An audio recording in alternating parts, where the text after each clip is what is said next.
Well, those of you that were here last Wednesday night, you may remember that we have left off right in the middle of Judah's fall to Babylon. There was a 30-year period beginning in the year 606 BC, where Nebuchadnezzar and the Babylonians began to come to Judah and slowly carry away different groups of people and leave great destruction in their midst. The first of the waves that the Babylonians brought into Judah was during the reign of Jehoiachin. And you may remember that Jehoiachin eventually, due to some sinful alliances, he ended up getting taken captive by Egypt and was carried back to Egypt as a captive. We don't know how his life came to an end. Many people speculate that more than likely he was taken back as a prize of war and possibly executed publicly as a sign of Egypt's strength. But we find that after this, Egypt began to suffer some tremendous losses, and they reached the point where they were no longer this great military strength that they had once been. They were no longer seen as the strongest nation on earth.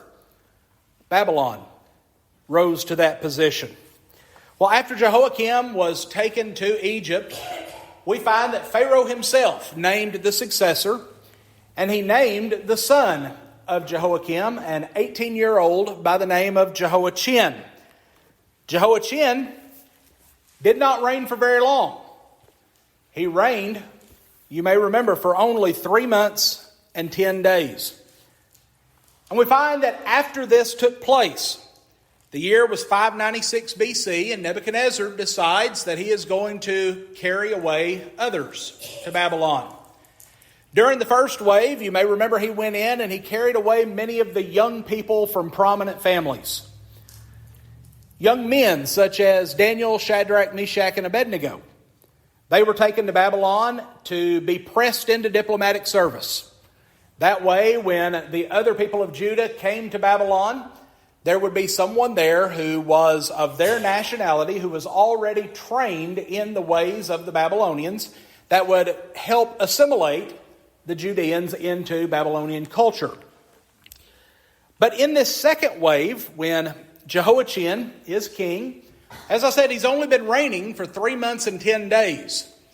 And Nebuchadnezzar summons him to Babylon. Notice it wasn't a situation to where he was captured. He was not put in chains and taken back to Babylon. He was summoned by the king of Babylon.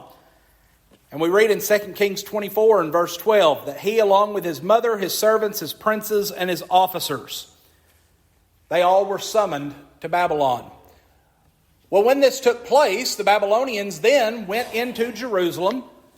They laid siege to the city. They carried away many of the treasures from the city and also from the temple and carried them back to Babylon. We read in 2 Kings chapter 24 and verse 14, which is where we're going to pick up our study for tonight. It says that in addition to the king's household and articles from the temple, Nebuchadnezzar also carried into captivity all Jerusalem, all the captains and all the mighty men of valor, 10,000 captives and all the craftsmen and the smiths. None remained except the poorest people of the land. So you can imagine, if all of the young, vibrant people have already been carried away, then you take those who, most people say that this is talking about those who were more in that middle age range. They would have been the ones, so to speak, in kind of the prime of their years. They were the experts in their trade. They were the ones who were really keeping that society going. Well, now Babylon goes in and carries all of those people away. And so all that remains after this second wave of captives being taken back to Babylon, as it says, are only the poorest people of the land. Now, in this situation, this term poorest, it's not necessarily talking about poor from a financial standpoint. It could be talking about poor from a physical standpoint. It could be talking about from an energy standpoint. Maybe it had left those who were older, who didn't have the strength to fight. Possibly those who were still in infancy or young childhood. There's some sources that say that those who were not seen as productive citizens any longer, they were left. Everyone else was carried to Babylon. And so as you can imagine, Judah is left in a very weak, very vulnerable situation. All of their young people are gone. Their leaders are gone. Their prominent citizens are gone. And only the poor, weak, very young, and elderly remain. Well, we're told that all of these people were taken from the land of Judah and were taken into exile in Babylon. This being the second wave of people that would be carried to Babylon. The first happening 10 years earlier. And what we're going to find is that 10 years later, that there is going to be a third and final siege that Babylon brings upon the nation of Judah, which is ultimately going to bring about its downfall and is going to carry away a few remaining people back to Babylon. But I want you to notice that it says that after Jehoiachin and all of his family and his servants, after all of these people are carried away into Babylonian captivity, Nebuchadnezzar takes it upon himself to name the next king. Now, in some of the lists that you will find of the kings of Israel and Judah, there are some of those lists who do not include Zedekiah. And the reason they say that is because they make the claim that since Nebuchadnezzar was already in charge and he was the one calling the shots and putting this man into power, that this man was not seen as a true sovereign leader over that nation. He was simply a figurehead. He was more so like a governor serving under Nebuchadnezzar, serving at Nebuchadnezzar's will. So notice who he picks. It says Nebuchadnezzar chooses a man by the name of Mattaniah. Mattaniah was Jehoiachin's uncle. He chooses him to be the king in Jehoiachin's place, but he changes this man's name from Mattaniah to Zedekiah. Now, when I first saw this, my initial thought was he changed the name to change the meaning of the name. Many of those young people that were taken to Babylon, they were given different names. You may remember that Daniel's name was changed to Belteshazzar. Well, that's because the name Daniel had a meaning that brought glory to God. Belteshazzar literally meant the praise of Baal. Then you had Hananiah, Azariah, and Mishael. And once again, I've told you this before, I don't know why we remember them by their Babylonian names, Shadrach, Meshach, and Abednego, and not by their Hebrew names. But each of those names had meanings that brought praise to the God of heaven. But their names were changed to Shadrach, Meshach, and Abednego, which all had meanings that brought praise to the gods of the Babylonians.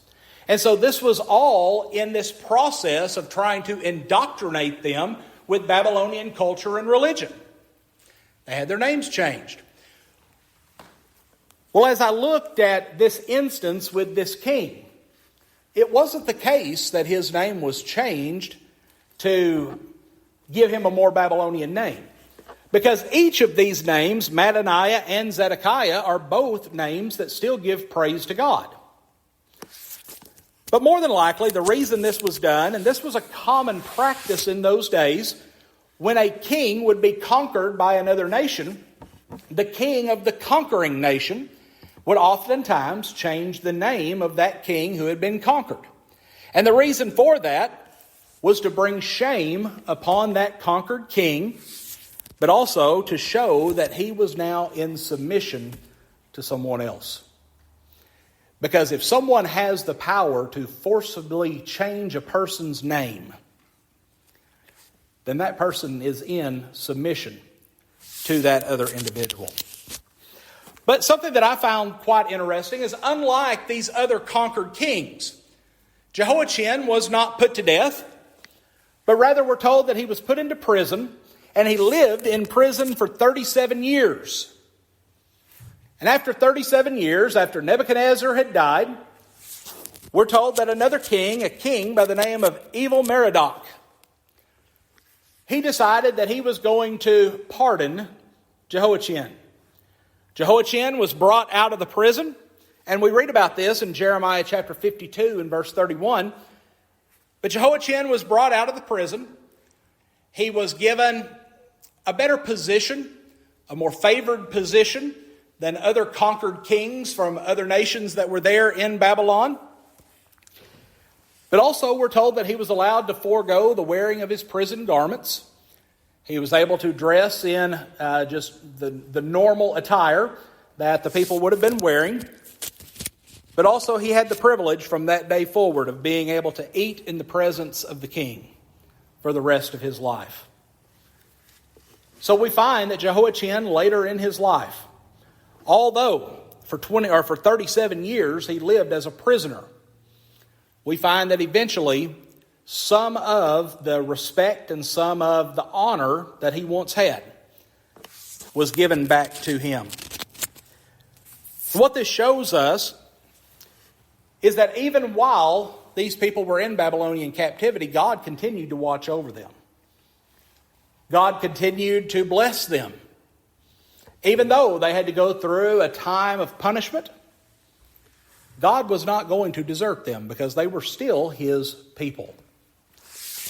So what are some applications that we see from Jehoiachin? Well, the first that I see is, folks, when all goodness is removed, it's not a very good existence. It's a very dismal existence. You stop and you think about what took place in Judah during this time. All the young people were gone. All the leaders were gone. All the faithful, all the courageous, all the mighty, all the productive. Those that were keeping that nation moving forward, they were gone. Folks, when leadership is gone, everyone begins to simply look out for their own best interests. And that's what we're going to see as we come into the last 10 years of the nation of Judah. When courage is gone, all that remains is fear and weakness.